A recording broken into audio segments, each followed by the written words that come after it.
Muito bem, pessoal. Então hoje nós temos uma ilustração boa aí, né? E já que no dia de hoje o Ministério Infantil resolveu instruir ou alertar os pais a respeito dessa passagem de Efésios, né? E nós temos então agora aqui o nosso soldado devidamente paramentado. Eu queria usar exatamente esse texto para conversar com todos nós hoje. Então, Efésios capítulo 6, versículo 10 em diante, Paulo está alertando na carta aos Efésios, aonde a carta foi dividida em 6 capítulos. Os 3 primeiros capítulos da carta aos Efésios, Paulo está falando da alta posição que o cristão desfruta quando está em Cristo. E os 3 últimos capítulos da carta aos Efésios, como ela foi dividida, então fica, já que o cristão tem essa alta posição em Cristo, existe agora algumas ações que o cristão deve fazer mediante essa alta posição que ele tem em Cristo, que ele desfruta estando em Cristo. E aí então, quando ele vai encerrar a sua carta, então, um pouquinho antes da saudação final, Paulo usa essa ilustração para dizer como o cristão deveria então enfrentar a vida por meio então dessa armadura que Paulo define aqui. Essa armadura, obviamente, Paulo está pensando em um soldado romano.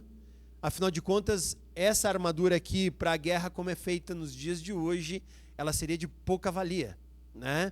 Você imagina o pessoal com aviões, tanques, drones e mísseis supersônicos, e o cara vai lá com espada e escudo e não ia dar certo. Mas, na época que Paulo escreve essa carta, essa era a armadura dos melhores soldados que Paulo conhecia, que era então o soldado romano. E ele vai nos lembrar então algumas coisas aqui. Mas antes de ler o texto, eu pergunto para você, quem precisa de uma armadura? Quem vai à guerra, um soldado, certo? Então é legal que Paulo já alerta, porque, primeiro de tudo, mesmo um soldado não é todo dia que ele veste a sua armadura, ou não é todo dia que o soldado precisa vestir completamente a sua farda. Era comum que nos momentos então que não havia guerra, nos momentos em que ele não estava em serviço, o soldado se vestia com roupas normais. Então, quando Paulo nos alerta aqui, ele já está nos fazendo entender que viver no mundo como cristão é meio que uma batalha constante. E ele está nos alertando, dizendo que tomem cuidado para viver como um bom cristão aonde vocês estiverem, e ele nos alerta, inclusive, que às vezes ser um cristão no mundo não é algo pacífico para nossa mente. Paulo também vai nos alertar, e nós já vamos ler, que a nossa luta, então, não é contra as coisas que estão aparecendo. Então, a gente não tem que sair atirando em todo mundo por aí. Mas ele está nos alertando que a vida cristã, de certa forma, ela é uma luta. Todo mundo que vai fazer alguma atividade ou alguma coisa assim, se paramenta de forma adequada. Você deve ter visto agora, acabamos de estar encerrando hoje, né, os Jogos Olímpicos lá de Paris, e você viu que cada atleta, para competir, tinha seu uniforme devidamente colocado. Então, às vezes, o uniforme do esgrimista, às vezes não, sempre, é completamente diferente do uniforme do ciclista. E completamente diferente do uniforme do pessoal da ginástica artística, que, por sua vez, é completamente diferente do pessoal do atletismo. Porque cada tarefa exigia deles, né, uma preparação e uma vestimenta correta. E é o que Paulo está nos alertando aqui, que viver no mundo como cristão é necessário tomar atenção para algumas coisas. Então eu, por exemplo, quando vou sair de bicicleta, eu sempre faço todo o meu paramento também. Existe uma peça de roupa que alguns ciclistas usam, chamada de bretelle. Se você é ciclista, você sabe o que eu estou falando, né? É aquele colanzinho que a gente bota com uma almofadinha nos glúteos para que ele não fique machucado pelo banco, né, pelo selim. E aí, para que não fique caindo durante o pedal, ele tem um suspensório e ele vem até aqui em cima, né? E aí, então, eu sempre digo para Simone, quando eu visto o meu bretelle, eu digo, e aí, tô provocante? Aí ela disse, tá provocando risos na minha cara. Então, é muito interessante essa parte aí. Então, você sempre que vai se preparar para fazer alguma atividade, você se preocupa em colocar as roupas devidas. Pessoal que foi limpar a casa, lá em Cruzeiro do Sul, quando nós íamos lá, né? O pessoal já sabia que tinha que colocar bota, tinha que colocar calças impermeáveis, tinha que colocar uma blusa de guerra, tinha que usar luva para que não fosse contaminado. Dependendo do ambiente onde estava, era máscara, óculos de proteção, né? Então, todo mundo ia preparado. É isso que Paulo está pedindo para nós. Estejam preparados para viver o cristianismo em uma sociedade que não é cristã.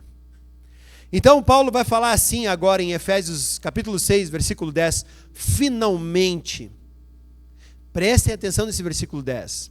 Fortaleçam-se no Senhor e no seu forte poder. Essa é a primeira dica. Vistam toda a armadura de Deus para poderem ficar firmes contra as ciladas do diabo. Guarda também essa última parte do versículo 11. Pois a nossa luta não é contra os seres humanos. Algumas versões mais antigas trazem, nossa luta não é contra carne e sangue, né? Mas contra os poderes e autoridades, contra os dominadores deste mundo de trevas, contra as forças espirituais do mal nas regiões celestiais. Por isso, vistam toda a armadura de Deus para que possam resistir no dia mau e permanecer inabaláveis depois de terem feito tudo. Assim, mantenham-se firmes, cingindo-se com o cinto da verdade, vestindo a couraça da justiça, tendo os pés calçados com a prontidão do evangelho da paz. Além disso, usem o escudo da fé, com o qual vocês poderão apagar todas as setas inflamadas do maligno. Usem o capacete da salvação e a espada do Espírito, que é a palavra de Deus. Orem no Espírito em todas as ocasiões, com toda a oração e súplica. Tendo isso em mente, estejam atentos e perseverem na oração por todos os santos. Paulo termina essa parte, então, nos alertando e nos mostrando, então, primeiro, contra quem é nossa luta. Mas antes de dizer contra quem é nossa luta, o versículo 10 é importante. Da onde vêm nossas forças?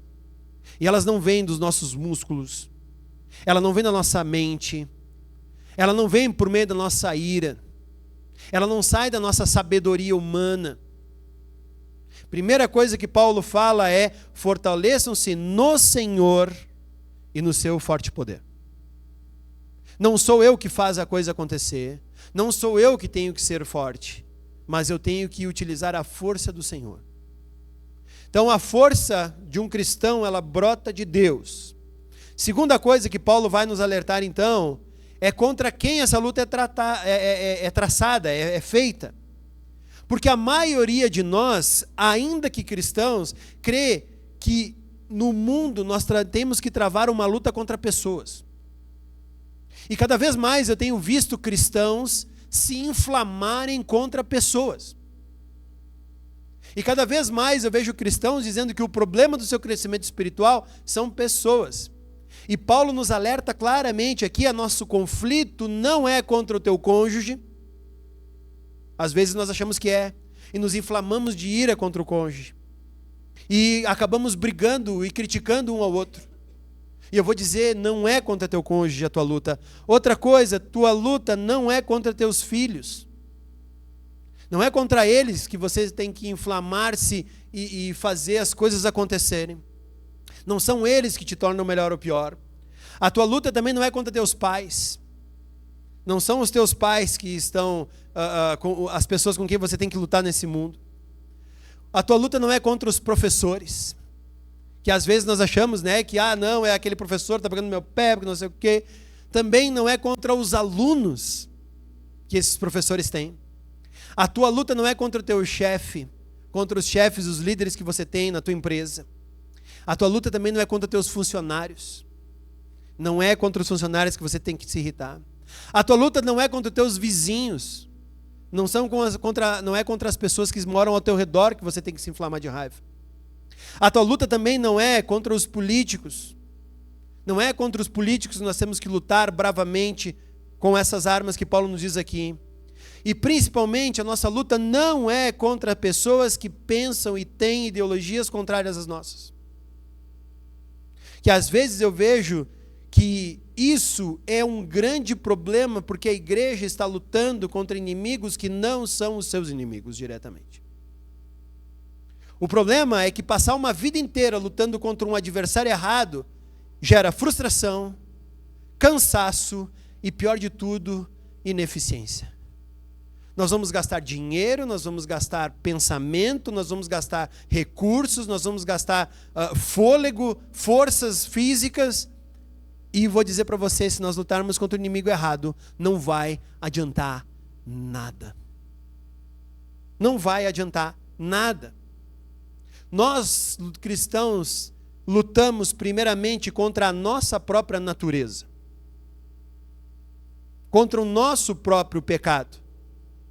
Está na hora do cristão entender que o pecado ele brota no meu coração quando eu penso coisas diferentes daquela que Deus pensa, daquelas que Deus faz. Por isso que nós cristãos não somos só chamados a fazer a coisa certa. Tem cristão que se contenta em fazer o certo. Nós temos que fazer o certo e ir além. É por isso que Jesus fala que quando alguém te der o tapa numa face, oferece a outra. Quando alguém te pedir a capa, deixe que leve também a túnica, manda tudo. Se alguém te pedir para andar com ele 1 milha carregando o fardo dele, que era esse o objetivo, anda 2. E assim vocês mostrarão que são cristãos. Então nós lutamos, além de nossa própria natureza, contra um inimigo que é especialista e tem uma estratégia. Por isso ele fala que a nossa luta não é contra carne e sangue, mas a nossa luta é contra os poderes e autoridades, contra os dominadores deste mundo de trevas, contra as forças espirituais do mal. Essa é a nossa principal batalha. Essa é a nossa principal batalha. A nossa batalha é contra o diabo. A palavra diabo significa o acusador. Ele também é chamado de Satanás, que é o adversário. Ele é chamado de Abaddon ou de Apollyon, que também significa destruidor.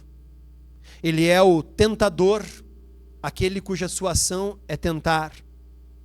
Ele é mentiroso e pai da mentira. Ele é assassino. Ele é ladrão. Ele é a serpente e o dragão. É contra esse que nós devemos lutar. Mas aí nós não apenas devemos lutar indo para cima, porque diz que essa armadura serve contra toda a cilada que o inimigo tem contra nós. A palavra no original aqui é metodeia, da onde vem a palavra método. Significa que ele não age de uma forma assim maluca, ele não faz um ataque doido. Pelo contrário, ele arma estratégias, armadilhas e ciladas nas quais nós mesmos vamos então entrando e não conseguindo mais sair. E é a isso que nós temos que prestar atenção. Porque se você lembrar do primeiro e mais detalhadamente pecado narrado na Bíblia, é aquele de Eva. Eva estava lá, tranquila, sem nenhum problema. E ele vai lá e põe uma pontinha de dúvida, mas será mesmo? E ela, será mesmo? E aí ela olha para o fruto e vê que dele era desejável para obter conhecimento.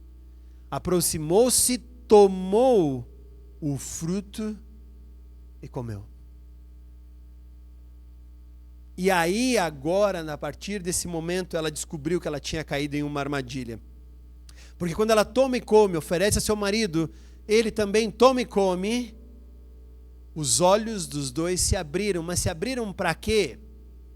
para descobrir que foram engambelados por Satanás.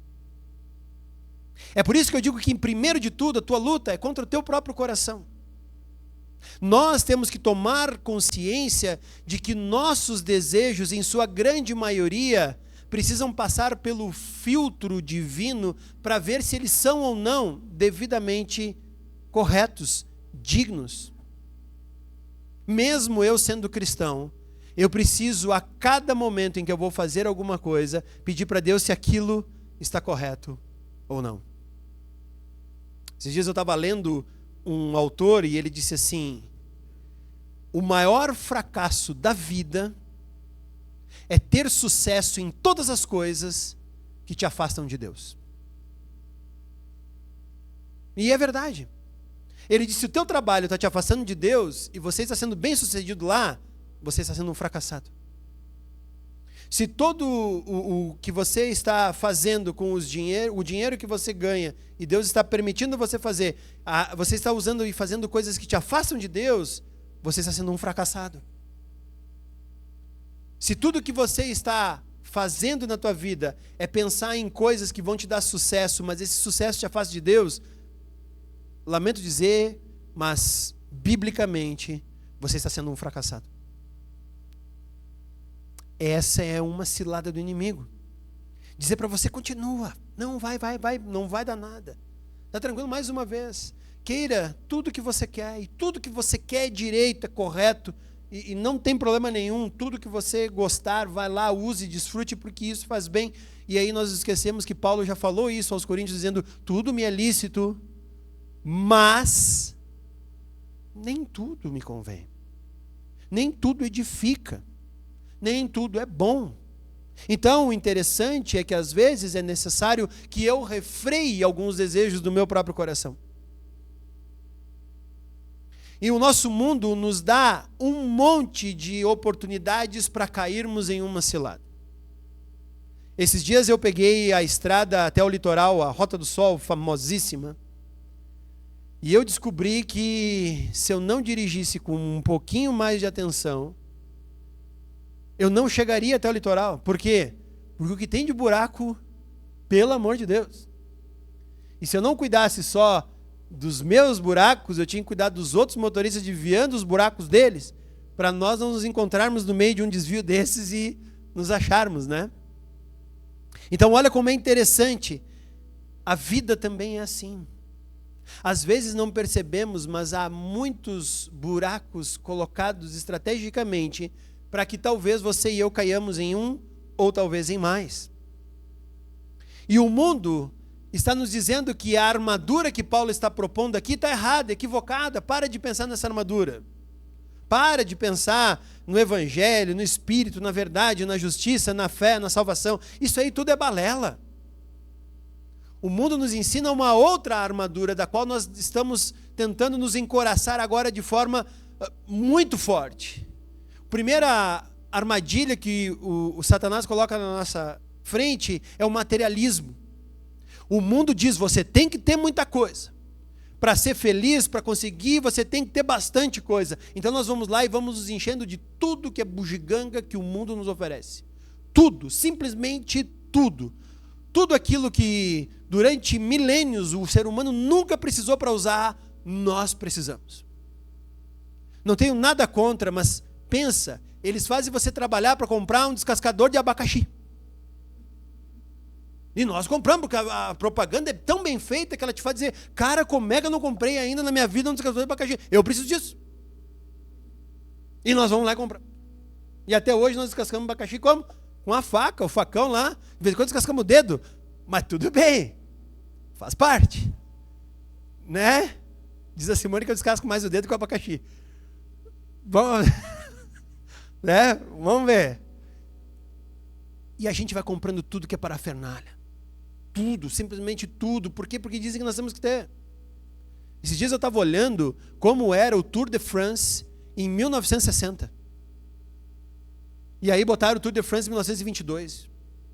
Meu Deus do céu, cara. Os caras faziam o mesmo trajeto. Tudo bem, não no mesmo tempo de hoje, mas com muito menos parafernália. E vou dizer para vocês, era muito mais divertido. Para pegar água, às vezes o cara parava onde tinha água ali. Hoje o carro vai do lado com um negócio de hidratação, e mas não sei o quê, e é creatina, e é o whey, e é o não sei o quê. E os caras puxando banana aqui de trás, aqui comendo, dando risada e conversando. Era mais parecido com o Gava. O Gava tá pedalando com o Gava, tu chega lá e aí vamos comer, o Gava já puxa uma bananinha, ou ele puxa uma faquinha, já corta uma laranjinha, né? E nós vamos conversando, e beleza, né, Gava? E é muito mais divertido, né? E é assim. Mas nós vamos criando agora e vamos vivendo em um mundo que nos faz pensar, mas como é que viveu sem isso? Então, o materialismo, ele é perigoso. Eu não estou dizendo que o materialismo é pecaminoso, mas o meu coração, quando olha para o materialismo e diz, é isso que eu quero, vou me armar com isso, vou comprar todas essas parafernálias que me são oferecidas, nós estamos pecando. Nós estamos nos armando disso. Ou talvez o mundo diga assim, você tem que ter cada vez mais diplomas. Empilhe, coloque lá numa parede, fecha a parede de tanto diploma que você tem. Se você tiver esses diplomas aí, você vai ser bom, você vai ser legal.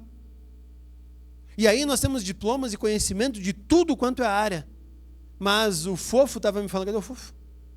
Tu falou lá embaixo? Ah, tá ali o Fofo, desculpa, atrás do negócio ali.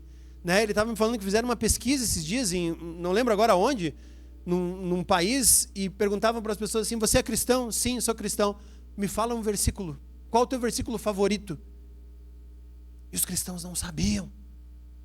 Eles não tinham um versículo favorito. E nós estamos chegando a esse ponto. Os cristãos não leem a Bíblia, mas estão lá com a parede cheia de diplomas. Eu tenho problema em ter diplomas? Não tenho problema em ter diplomas, mas nós temos que ler a Bíblia. Nós temos que saber o que Deus está dizendo para nós. Outra coisa agora é a beleza. Beleza é algo que, né, uma vez você dizia, não, a mulher que tem 1 milhão de cremes, 1 milhão de shampoos e condicionadores, hidratadores e não sei o quê. O homem é aquele sabão macaco, cabeça, corpo, bicicleta, carro, lava tudo, né? Hoje já não é mais assim. Hoje o homem está cheio de coisa também. Hoje o homem está cheio de coisa também. Até esses dias eu achei muito engraçado, eu vi umas cristãs e elas estavam reunidas falando sobre honestidade no casamento e honestidade nas relações. Eu disse, pá, beleza, vou dar uma olhada lá, o Instagram me mandou, vou lá ver. Aí eu comecei a olhar, começou com o quê? Maquiagem, cílios postiços, unha postiça, né? Que mais? Buchectomia, enxerto labial. E elas estão falando sobre honestidade, pelo amor de Deus. Se começa assim a apresentação do cidadão, que honestidade é essa? Mostra quem tu é mesmo. Brincadeira, gente. Eu vi isso mesmo, mas elas falaram bem. Mas a beleza virou o nosso ídolo. Hoje em dia, né, nós queremos ser cada vez mais bonitos por fora, mas por dentro está cada vez mais feio. Eu ouço ali, toda hora tem médico dizendo, coma isso para viver mais, faça isso para viver mais, faça aquilo para viver mais, faça aquilo para... Ok, beleza, eu concordo com tudo isso. O problema é que nós vamos ter, daqui a pouco, um monte de velho no mundo, feio por dentro. Porque ninguém está ensinando esse pessoal a melhorar por dentro. Mas por fora, e a nossa longevidade está indo longe. Mas tem pouca gente dizendo, olha, melhora teu interior, procura isso, procura... Vai ter um monte de velho, muito idoso, muito bonito. Por fora. Por dentro vai ser complicado. Parou para pensar nisso? Prazeres. Todo tipo de coisa nós estamos querendo, nós estamos desfrutando, está sendo oferecido, está nos sendo colocado. E hoje nós temos uma carga de informação, de coisas que temos que fazer, que sinceramente, se você mostrar isso para o apóstolo Paulo, ele enlouquece em 5 minutos. Porque ele viveu toda a sua vida sem 1/3 de todas essas informações que nós temos. Principalmente sobre, não, vá para lá, vem para cá, faz isso, faz aquilo, aquele outra coisa, para você se sentir bem, para você fazer não sei o quê, para você... Está complicado, mas nós estamos aí tentando desfrutar tudo isso. Ou conforto. Desfrute de mais conforto, tenha mais conforto, fique mais confortável, fique mais isso, fique mais aquilo, né? Aí eu lembro de um filminho da Disney que é muito fantástico, é o Wall-E, que é um robozinho que ficou na Terra quando nós destruímos a Terra. Essa é a história do filme. E aí a humanidade que sobrou foi para o espaço, tipo uma arca de Noé que vai para o espaço. O problema é que lá era tão confortável que o pessoal não caminhava mais, a comida vinha direto, eles não comiam mais tão saudável, não sei o quê.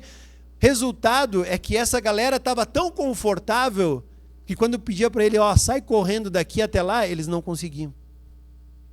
Por quê? Porque eles não tinham mais tônus muscular, eles não tinham mais capacidade de se esforçar. Nós estamos ficando assim. Nós estamos ficando assim. Começou com uma simples coisinha, o controle da televisão. Você sentado já consegue trocar o canal. Já ficou confortável, né? Aí parou de desmandar o filho. Uma vez o filho era o controle, né? Ô fulano, tira lá. E aí você lá, tac, tac, tac, tac, né? Trocar o canal. Agora, né? Hoje em dia nós temos aqui o controle. Para piorar, agora você tem um smartphone que controla tudo. Controla o teu ar-condicionado, controla a tua televisão, controla a luminosidade do teu negócio, né? E hoje você não precisa mais nem apertar o botão. Tu chama lá o Alexa e ela já faz tudo isso. Tu diminui a luminosidade, tu faz isso, tu faz aquilo. Aí não precisa fazer nada. Olha que confortável que é. Né? Tu pode inclusive pedir para ela, Alexa, leia para mim aí tal livro, e ela lê. O bagulho é maluco. Então não precisamos fazer mais nada. Estamos bem confortáveis. Tudo isso pode nos levar a um risco. Esquecermos que estamos entrando em uma cilada do inimigo. E eu não estou dizendo para você voltar em 1900 e Guaraná com rolha. Eu só estou dizendo para você prestar atenção. Que isso não é o mais importante. E eu quero que você agora lembre o que Paulo fala que é importante. E ele começa dizendo assim: quando vocês forem fazer e forem viver diante das pessoas, que o calçado de vocês seja o Evangelho. A palavra de Deus viva e eficaz. O Evangelho tem que ser aquilo que nós calçamos para pisar no mundo que é incrédulo. O Evangelho tem que ser a marca e as pegadas que nós vamos deixar. Por isso, o Evangelho da paz é o calçado do cristão. E é o Evangelho que nós vamos usar para marcar o mundo. E é o Evangelho que nós vamos usar para pisar nesse mundo. Segunda coisa, vocês usem o Espírito, que é a espada. Ou seja, a tua arma de ataque não é a tua língua, não é a tua braveza, não é o teu momento de ira que você vai usar para atacar o mundo. Mas você vai usar o Espírito Santo de Deus. Essa tem que ser a tua primeira arma de ataque. Também ele continua dizendo assim, que você deve se cingir com o cinturão da verdade. Significa que o cinto é aquilo que organiza toda a armadura romana. É o cinto que impedia que as coisas ficassem voando e que no momento de ataque alguma parte da tua indumentária te atrapalhasse. Então, a verdade tem que ser aquilo que ajusta toda a vida do cristão. Por isso o cristão não deve viver uma vida na mentira. Por isso o cristão deve usar sempre a verdade para falar, porque a verdade vai continuar sendo a verdade, e essa é a nossa linguagem. Também diz que nós devemos usar a couraça da justiça. A couraça é aquilo que ia impedir o toque da espada do inimigo de cortar o corpo. E essa couraça, então, ela tem que ser o quê? A justiça. O cristão é alguém justo, ele não só anda na verdade, como ele usa a verdade para praticar a justiça. E diz que a fé deve ser o escudo.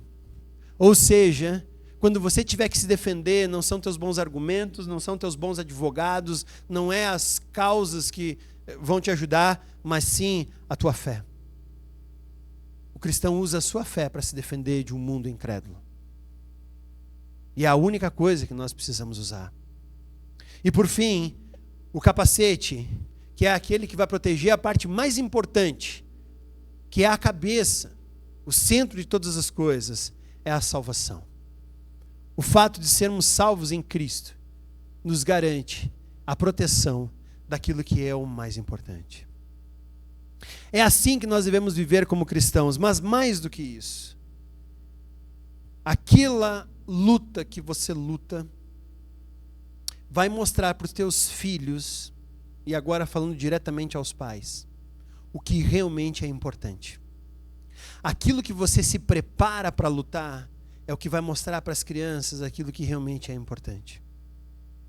Se uma criança vê seu pai todos os dias usando o evangelho como calçado, o espírito como espada, a verdade como cinturão, a justiça como couraça, a fé como escudo e a salvação como capacete, ela vai entender que aquilo é a coisa mais importante para o pai dela.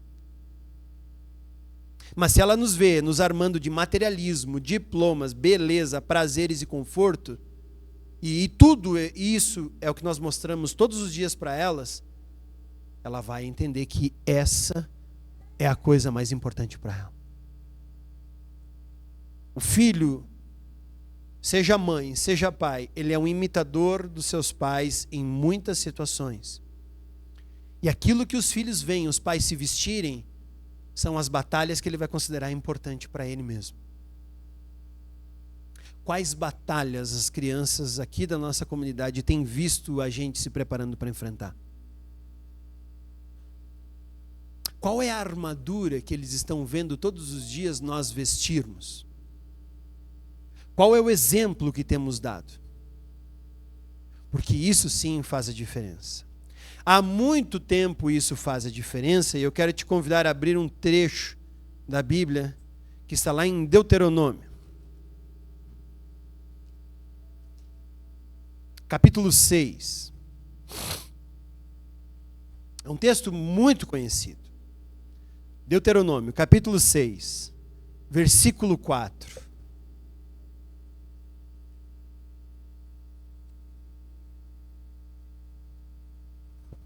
Ouça, ó Israel, o Senhor, o nosso Deus, é o único Senhor.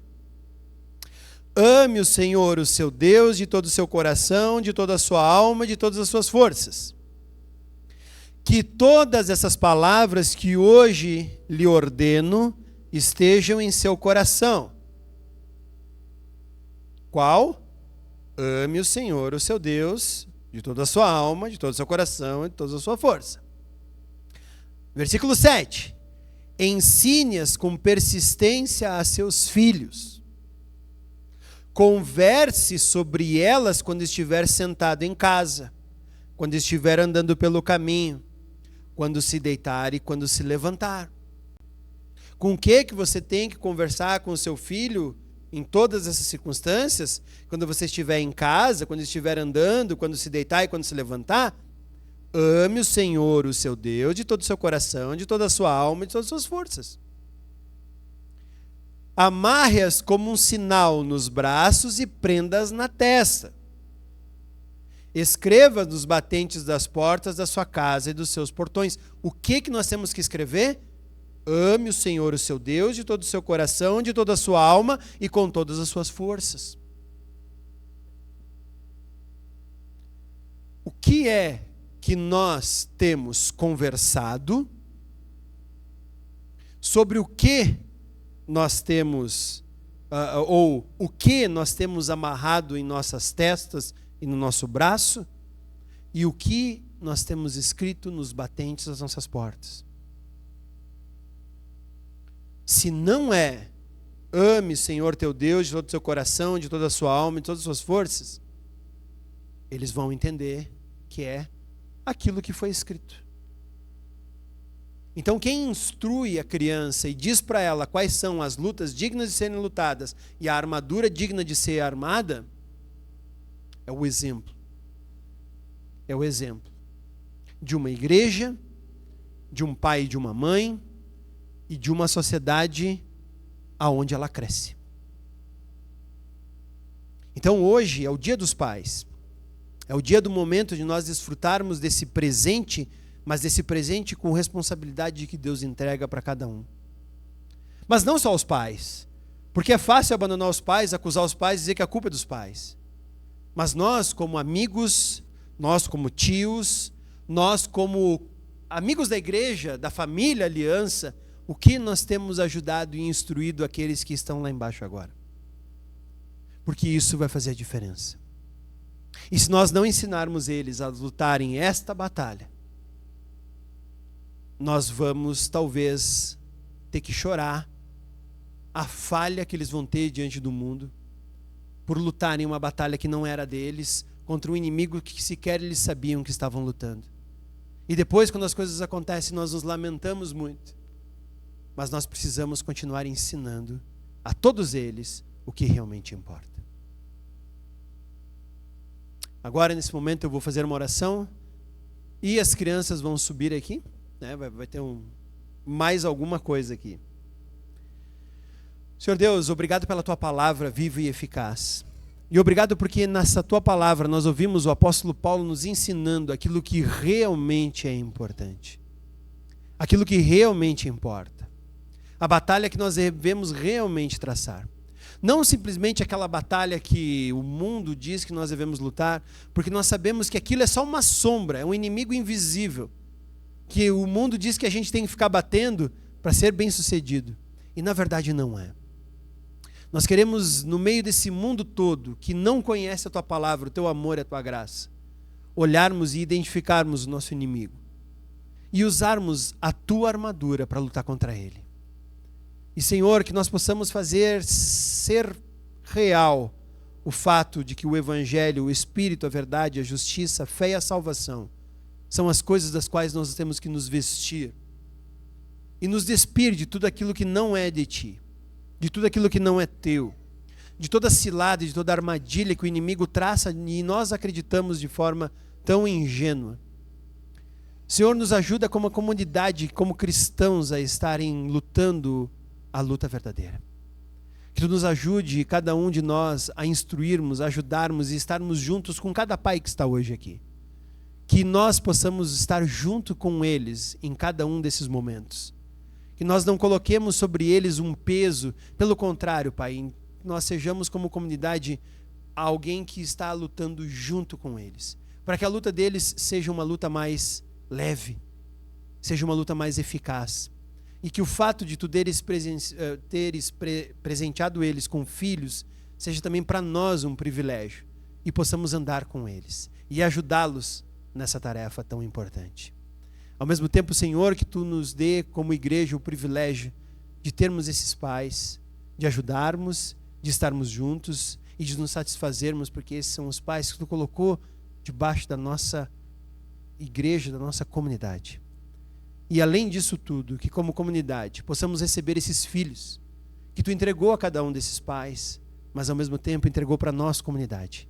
Que saibamos ajudá-los, crescer com eles, instruí-los e andar junto deles. É esse o nosso objetivo. Que essa armadura não fique apenas nesse manequim, mas que ela vá para a nossa alma e seja tudo aquilo que nós vamos usar para lutar contra toda a cilada e toda a seta inflamada que o inimigo lançar sobre nós. É isso, Senhor, que nós entregamos em Tuas mãos. Amém.